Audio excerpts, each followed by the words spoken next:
Before the battle at Gettysburg, Union and Confederate forces had met and engaged in a battle at the town of Chancellorsville, Virginia. The battle ended in a Confederate victory and the Union's Army of the Potomac, led by General Joseph Hooker, fleeing north. The loss at Chancellorsville led to Hooker being relieved of duty and being replaced by General George Gordon Meade. Meade had continued to lead the Potomac Army up north toward Pennsylvania, while Confederate General Robert E. Lee led his 75,000-man Army of North Virginia toward the Union capital of Washington, D.C. President Lincoln had given orders to Meade for him to keep his army in between Lee's army and the capital. Meade, in response, sets his army up at key points along roads to the capital, while General Lee keeps marching his army north into Pennsylvania. Lee had sent scouts ahead of him to locate any nearby supplies that he could use to recuperate his army. His scouts had come across a town that had plenty of supplies for the army, and when Lee got the news, he sent his army straight towards the town of Gettysburg.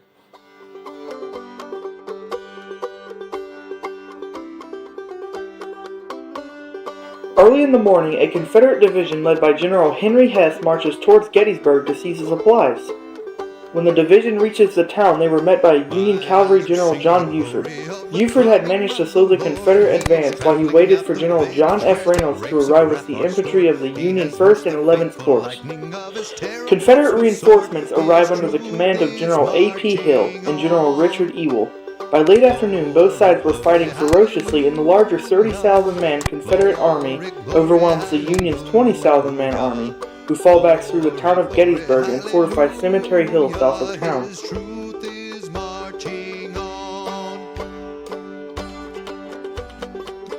The second day of fighting had seen the Union defending a fishhook-shaped set of hills south of Gettysburg. Confederate troops moved to surround the hills in a longer line formation. In the afternoon, Lee launches a heavy assault on the Union left flank. Fierce fighting rages at Devil's Den, Little Round Top, the Wheat Field, the Peach Orchard, and Cemetery Ridge as Confederate troops close in on Union lines. Union's 2nd Corps Commander General Winfield S. Hancock moves reinforcements to halt the Confederate advances. On the Union right flank, Confederate attacks escalate into full-scale assaults on Cemetery Hill and Culp's Hill.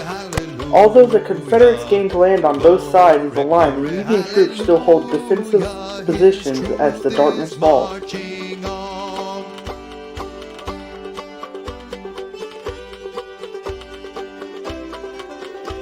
Lee, believing his enemy to be weakened, decides to take advantage of the previous day's gains and begins the attack on the Union line. Heavy fighting resumes at Culp's Hill as the Union forces attempt to recapture the ground lost from the previous day.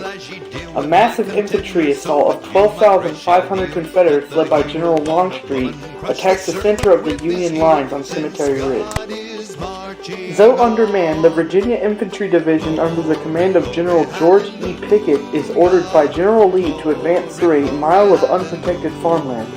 Though Pickett does not agree with the decision, the order still stands. During Pickett's charge, as it is famously known, there was only one Confederate brigade to temporarily reach the top of the ridge until being forced off by Union troops. This daring strategy proved to be disastrous for the Confederates, as the assault had led Confederate losses to reach the 60% mark. He has sounded forth the trumpet that shall never call retreat. Repulsed by close-range Union rifle and artillery fire, the Confederates retreat and Lee pulls his army out of Gettysburg on the late rainy afternoon of July 4th. Lee continues to move his army of battle-scarred men all the way back to Virginia, where he would remain for the rest of the war.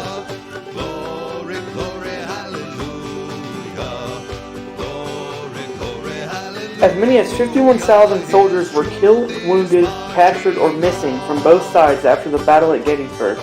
President Lincoln is overwhelmed by the carnage at Gettysburg, but is filled with hope, seeing as the Confederate forces were fleeing south. Lincoln had expected that General Meade would continue to chase the Confederate army south, though Meade had no such plan. Even after Lee's retreat had been halted by flooding in the Potomac River, Meade still does not pursue. When Lincoln got the news of the missed opportunity, he laments, "We only had to stretch forth our hands, and they were ours." The battle at Gettysburg had been one of the bloodiest battles in American history, with as many as 150,000 soldiers participating in the battle, and as many as a third becoming casualties of war.